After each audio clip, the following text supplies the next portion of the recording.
बिस्मिल्लाहिर्रहमानिर्रहीम। अस्सलाम वालेकुम व्यूअर्स, आज हम जिस सॉफ्टवेयर की बात करने लगे हैं इसका नाम है अडोब एनिमेट सीसी। मैं 2017 वर्जन यूज़ करता हूँ, काफ़ी अरसे से ये यूज़ कर रहा हूँ और 100% ये हर एक काम कर सकता है। कुछ लोगों को ये पॉइंट ऑफ व्यू होता है कि जो सॉफ्टवेयर नया आए उसे फौरी डाउनलोड करो, उस पर काम करो, गलत बात होती है। उसकी रीज़न ये होती है कि ये न्यू वर्जन जो होती हैं सॉफ्टवेयर, ये उन लोगों के लिए होते हैं जो ओल्ड वर्जन पहले यूज़ कर चुके होते हैं। अगर आप एक इंग्लिश का सेंटेंस बनाना चाहते हैं तो उसके लिए सबसे पहले आपको अल्फ़ाबेट्स का पता होना चाहिए कि ABCD क्या है।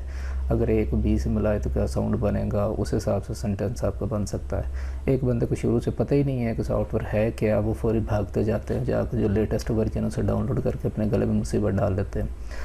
तो मैं शुरू से जिन सॉफ्टवेयर के साथ काम करता, जिन वर्जन के साथ काम करता हूँ, ऑलमोस्ट उन्हीं के साथ ही हूँ।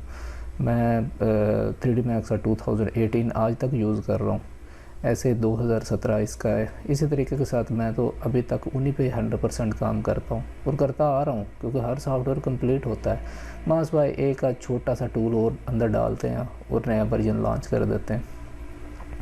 तो मैं अभी भी 2017 ही यूज़ करता हूँ। और ये किस मकसद के लिए मैं आपको इसका इंट्रोडक्शन देने लगा हूँ कि मैंने लास्ट अपनी वीडियो में बताया था अपने चैनल के ऊपर कि अगर आप कोई करैक्टर बनाना चाहते हैं 2D के लिए या 2D सीन बनाना चाहते हैं तो वो कौन सी सॉफ्टवेयर ऐसी है जो अच्छा काम भी कर सकती है और इजी भी है। तो वो ये दूसरा अडोब एनिमेट सीसी है 2017। इसमें सीन भी आप 2D का बनाना चाहें 100% बन जाता है। करैक्टर 2D के लिए बनाना चाहें 4 एंगल के वो भी बन जाते हैं। यहाँ तक कि अगर आप एनिमेशन भी करना चाहें तो इसमें एनिमेशन भी हो जाती है। लेकिन ये उसके लिए जो कार्टून एनिमेटर जो यूज़ करते हैं, ज़ाहिर एक बंदे को सॉफ्टवेयर एक कंप्लीट आता है तो वो जस्ट एक करैक्टर के लिए पूरा सॉफ्टवेयर सीखने बैठ जाए तो उससे बेहतर है कि वो जस्ट उतना सा काम सीख ले जितना उससे ज़रूरी है। वैसे तो मैं इसके ऊपर टोटल सारे जितने भी होंगे दूसरा ट्यूटोरियल बनाऊंगा, लेकिन जिसे जितना सीखना है वो उस हिसाब से सीख सकता है। यहाँ पे आप ज़ाहिर के इंट्रोडक्शन में मैं बताता हूँ कि सॉफ्टवेयर का क्या हिसाब किताब है। ये इसका सीन वाला हिस्सा जिसके अंदर हम कोई भी काम कर सकते हैं। इस साइड पे अगर जाते हैं तो यहाँ पे हम इसकी विड्थ वगैरह जो भी है ये हम सेट कर सकते हैं कि अपना सीन को कितना बड़ा आपने बनाना है, उसकी जो स्क्रीन है वो कितनी बड़ी होनी चाहिए। यहाँ से इस साइड पे एडजस्ट हो सकता है हर चीज़ को। ये बीच में एक होता है, इसका लिंक होता है, अगर आप एक को क्लिक करेंगे तो दूसरा ऑटोमेटिकली छोटा बड़ा होना शुरू हो जाएगा। ठीक है, ये आपको टाइम के साथ साथ पता चल जाएगा कि किसका कितना साइज़ होना चाहिए, किसका कितना नहीं होना चाहिए। तो ये इस हिसाब से है सारे का सारा। इस साइड पर अगर आ जाता है तो इस साइड पे हमारे कुछ टूल्स हैं। इन टूल्स का अगर आपको पता चल जाए तो उस पर ज़ाहिर है कि आपको ऑलमोस्ट सारे पता चल जाता है कि सॉफ्टवेयर में अगर किसी भी बंदे को उसको टूल्स का इल्म है कि वो टूल्स क्या काम करते हैं, समझो वो सॉफ्टवेयर उसका हो गया। तो यहाँ पे कुछ टूल्स हैं हमारे पास। सिलेक्शन टूल है, सब सिलेक्शन है, इसी तरीके के साथ फ्री ट्रांसफॉर्म टूल है, ये 3D रोटेशन है। ये सारे इस हिसाब के साथ ही ये सारे के सारे बने हुए हैं। तो ये काम किस तरीके के साथ करते हैं, सबसे पहले हम यहाँ से एक रेक्टेंगुलर इधर ड्रा कर लेते हैं। ठीक है, सबसे पहले जो ब्लैक वाला ये सिलेक्शन टूल, मैं जैसे इसके ऊपर क्लिक करता हूँ तो ये इसका ग्रीन हिस्सा ये सिलेक्ट हो गया है, जो आउटलाइन है ये वहीं पर रह गई है। ये देखें, ये इसका मतलब ये काम है कि ये सिलेक्शन टूल है। लेकिन ये ज़रूरी नहीं है कि जैसे आपने उठाना है तो ये सिर्फ ग्रीन ही जाए। अगर आप आउटलाइन को भी उठाना चाहते हैं तो फिर आपको पूरे को सिलेक्ट करना पड़ेगा, जिधर मर्जी आप ले जाए। अच्छा, अब नेक्स्ट हम आ जाते हैं दूसरे सब सिलेक्शन की तरफ। ये क्या काम करता है, ये आप ये देखिए, ये कोने पे मैंने पकड़ लिया, इसे मैंने ऊपर कर लिया, ये उसकी शेप को कन्वर्ट करता है किसी और शेप में। रेक्टेंगुलर था, इसको और शेप में अगर आप करना चाहते हो तो इससे आप कर सकते हैं। इसकी भी ज़रूरत किस वक्त पड़ती है ये आपको आस्ता आस्ता पता चलेगा कि जब आप कोई मॉडलिंग करते हैं, वो घर बनाते हैं, उसकी छत को आपने सेट करना है इसके साथ, या कोई ऐसी वैसी चीज़ आपने बनानी तो उस वक्त इन चीज़ों की ज़रूरत पड़ती है। अच्छा, उसके बाद नीचे वाला आ गया थर्ड वाला। अब थर्ड वाला क्या काम करता है कि अगर मैं इसे वैसे कोने से पकड़ के ऐसे करूँ तो ये छोटा बड़ा हो जाएगा, तो उससे कोई फ़ायदा नहीं है इतना छोटा बड़ा करने का। तो अब यहाँ पे हम इसे वापस करते हैं, सारे को सिलेक्ट करते हैं। सिलेक्ट करने के बाद आपने कंट्रोल का बटन सिलेक्ट रखना। ये अब क्या काम करता है कि इसको किसी भी और शेप में आप कर सकते हैं। जैसे फॉर एग्ज़ाम्पल आपने यहाँ पे 4 पाई बनानी है, तो अब इस शेप में करने के बाद नीचे आप इसकी 4 टांगें लगा दो तो ये 4 पाई की शेप बन जाएगी। ठीक है, लेकिन कंट्रोल के बटन को आपको प्रेस रखना पड़ेगा, अदरवाइज़ नहीं तो ये वैसे छोटा बड़ा होता रहेगा, उसका कोई फ़ायदा नहीं। ठीक है, इसके बाद आ जाते हैं हम 3D रोटेट टूल की तरफ। 3D रोटेट टूल के लिए सबसे पहले करना ये पड़ता है हमें कि इस वाले को चाहे हम डिलीट कर दें, इधर हम बना लेते हैं, कोई नई शेप बना लेते हैं, ठीक है। अब 3D क्या चीज़ है, ठीक है। 3D के लिए आप राइट क्लिक करें, राइट क्लिक करने के बाद आप नीचे आ जाएं कन्वर्ट टू सिंबल पे। यहाँ पे उसे आप बताएं कि ये मूवी क्लिप है, मतलब एक एज अ धोखे के तौर पे उसे बताना होता है हमने कि ये क्या चीज़ है क्या नहीं। हम उसे बता रही है मूवी क्लिप है, हमारा रेडी है। अब ये सारे दोनों एक शेप बन गए। अब जब मैं इसे यहाँ से इसके ऊपर अप्लाई करता हूँ, ये देखें ये घूम रहा ऊपर नीचे, इस शेप में भी ये घूमेगा। अदरवाइज़ अगर आप वैसे करते हैं ऐसे कुछ ऐसा वैसा, तो वैसे ये कुछ भी नहीं करेगा, ना इसके ऊपर वो रोटेट टूल आएगा और ना वो काम करेगा। ये देखें ये कुछ भी नहीं कर रहा। ये तभी करेगा जिस वक्त आप इसे वो कन्वर्ट करेंगे मूवी क्लिप में। उसके बाद ये आ जाता है नीचे, ये भी सिलेक्शन टूल है, मतलब लेसो टूल वैसे ये होता है।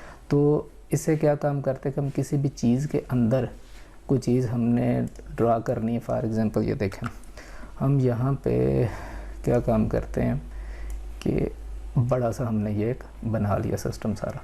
अब मैं यहाँ से ये देखें, और यहाँ से मैं इसे कलर दे देता हूँ। जैसे हम चाहते हैं कि कोई चीज़ है कि पानी इसके बीच में नज़र आना चाहिए, जैसे स्विमिंग पूल टाइप छोटा सा तालाब होता है, बनाना हो तो हम इस तरीके के साथ भी बना सकते हैं। आज ज़ाहिर है कि इंट्रोडक्शन है, इसमें बस इतना कुछ ही। तो ये पेन टूल का तो आपको शायद पता ही हो, क्योंकि ये फ़ोटोशॉप में भी धक्के खा रहा होता है। इससे आप कोई भी शेप बना सकते हैं, स्मूथली शेप, स्मूथ सी। जैसे ये देखें इसके कोने गोल से हैं, ठीक है, ये सारी शेप। इसके बाद इसकी आउटलाइन को आप इसकी आउटलाइन को आप मोटा पतला कर सकते हैं, ये देखें, ठीक है। इस हिसाब के साथ ये चीज़ें हैं। अच्छा, इसके बाद हम टेक्स्ट पे आ जाते हैं। यहाँ पे कुछ भी लिख लेते हैं, ये देखो कुछ भी लिख ले, टाइप कर लें। ये आपको भी पता है टेक्स्ट का मतलब टेक्स्ट ही होता है। ये लाइन है, लाइन आप कुछ बनाना चाहते हैं इस तरीके के साथ, ठहरे यहाँ पे आउटलाइन ज़्यादा हमने की हुई थी पहले से। यहाँ से लाइन शेप के साथ आप कुछ भी बनाना चाहते हैं, कोई ड्राइंग टाइप कोई भी चीज़ आप करना चाहते हैं तो आप ये लाइन के साथ बना सकते हैं।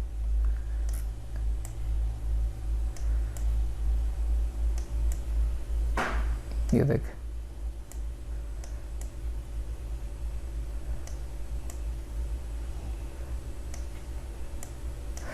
ये मतलब जैसे अगर आपको घर शहर बनाना चाहते हैं इस टाइप का, ये लाइन टूल बेस्ट होती है इस काम के लिए। आप यहाँ से इजीली कोई भी शेप बना सकते हैं, ठीक है। ये लाइन टूल है, लाइन से आप इसे लाइन को कम भी कर सकते हैं, ज़्यादा कर सकते हैं, ठीक है। ये इसका काम है लाइन का।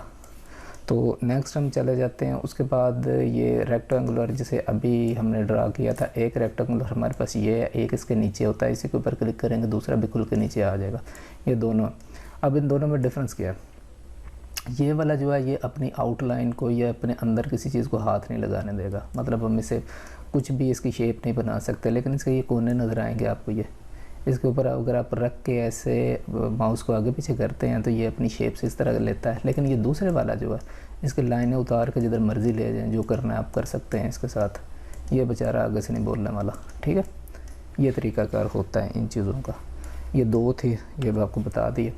इसके बाद हम ये नीचे अभी सर्कल आपको दिखाया था, ये वही है जो काम करता है। ऐसी ये एक और शेप है, इस शेप को भी आप ड्रा कर सकते हैं। अब पेंसिल जो है इसे आप टेढ़ी मेढ़ी कहीं भी लकीरें लगा सकते हैं, ठीक है। फॉर एग्ज़ाम्पल आप चाहते हो कि आपने पीछे ऐसे पहाड़ क्रिएट करने हैं, ठीक है, कोई ऐसी शेप, ये क्या जी सूरज चढ़ रहा है, जो भी है इस टाइप की अगर आपको शेप बनाना चाहे तो इससे बन सकती है। अच्छा जी, उसके बाद हमारी ये वाली आ गई, ये दूसरी सॉरी ब्रश आ गया हमारा। इससे हम कोई शेप बनाते हैं, ये देखें ये शेप बन जाएगी। इससे लाइनें इसकी आगे पीछे आप करना चाहें कर सकते हैं। इनकी मेजर जो चीज़ है ना ये वाली, इसका काम हमारा शुरू होता है जब हम करैक्टर बनाना शुरू करेंगे, फिर उस वक्त आपको पता चलेगा कि इसका क्या फ़ायदा था, ठीक है। इसके बाद हम यहाँ पे फिर दोबारा इसका भी मतलब वही हिसाब किताब है, लेकिन इसमें थोड़ी सी चेंजिंग होगी, कहीं से लाइन पतली मोटी आप करना चाहें वो भी हो सकती है इसमें, ठीक है। तो इस तरीके के साथ फ़िलहाल हम, अच्छा ये जो नीचे आगे बूम टूल, ये बूम टूल जो है दो चीज़ों को, ये जिस वक्त एनिमेशन में हम जाएंगे ये उस वक्त का काम है, दो चीज़ों को इकट्ठा करके अगर हम एनिमेट करते हैं ना तो एक कीवर्ड सेलेक्ट करके तो ये इसके राउंड घूमती है ये चीज़, तो इसलिए ये चीज़ आपको ज़्यादा नज़र आएगी। अच्छा यहाँ पे अगर हम देखें 2-3 शेप्स बना लेते हैं। इन सारी शेप्स में आप कलर जो है सॉरी एक मिनट है, कलर हम कर लेते हैं ग्रीन, कलर हम कर लेते हैं रेड, कलर हम कर लेते हैं, क्या हो गया यार। अच्छा अब यहाँ पे क्या काम करना है कि हम यहाँ पे आ जाते हैं, ये रेज़र है नीचे। अब रेज़र के साथ अगर आप इसे, ज़ाहिर रेज़र का काम ही ये है कि ये चीज़ों को ख़त्म करता, डिस्ट्रॉय कर देता जो आपने बनाया होता है। जैसे ही आप इसके ऊपर क्लिक करते हैं नीचे आपको 3 और इसके नज़र आते हैं। सबसे नीचे वाला, इसमें इसकी शेप्स पड़ी हुई हैं कि आपकी रेज़र की शेप क्या होनी चाहिए। फॉर एग्ज़ाम्पल आप ऐसे और ऐसे एक कट देना चाहते हैं बीच में, ये शेप्स इसकी होंगी, छोटा चाहिए, बड़ा चाहिए, गोल वाला चाहिए, कौन सा वाला चाहिए, ये सारा इसमें पड़ा होता है।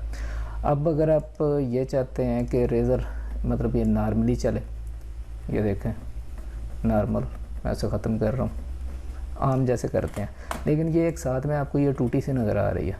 अगर मैं चाहता हूँ कि ये नीला कलर उड़ा दो, वो उड़ा देगा, पिंक वाला गायब कर दो, ये देखो ये 1 मिनट में उसने सारे का सारा मामला जो है रफा दफा कर दिया, ठीक है। ये इस तरीके के साथ सारे मामलात होते हैं।